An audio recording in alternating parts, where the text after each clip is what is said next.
1979, Los Angeles had grown uneasy. Posters of missing girls were showing up on every telephone pole.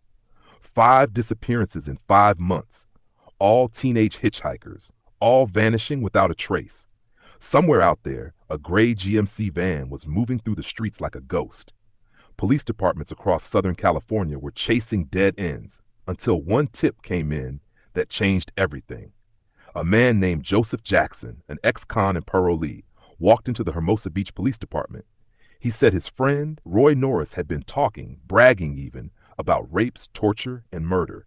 At first, the officers thought it was another jailhouse rumor, but Jackson's tone wasn't gossip. It was fear.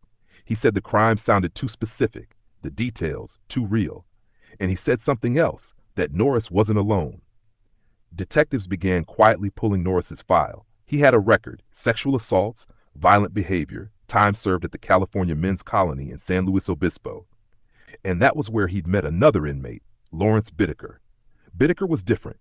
Cold, calculating, a mechanical genius with an IQ far above average. While Norris was impulsive, Bittaker was deliberate. Together, they'd formed the kind of partnership only prison walls could breed, a shared obsession with control and pain. Once Norris was released, Bittaker followed a few months later.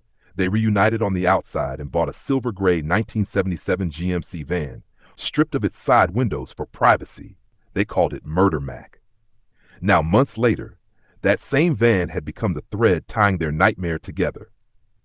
Detective Paul Bynum, a methodical veteran investigator, was assigned to dig into the van connection. He started reviewing missing persons reports, noting something chilling.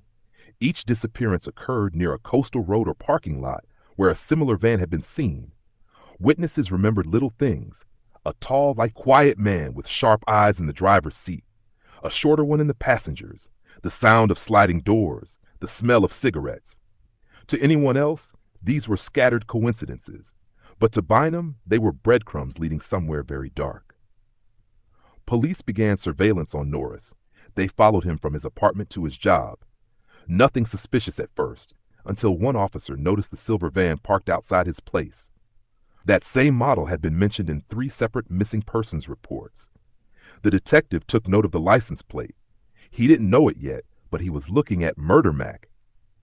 In late November, a decision was made. They'd bring Norris in for questioning. It wasn't an arrest yet, just a chat. Detectives wanted to see how he'd react under pressure. If you want to follow the story from the beginning to the end, click the related video to watch the full story.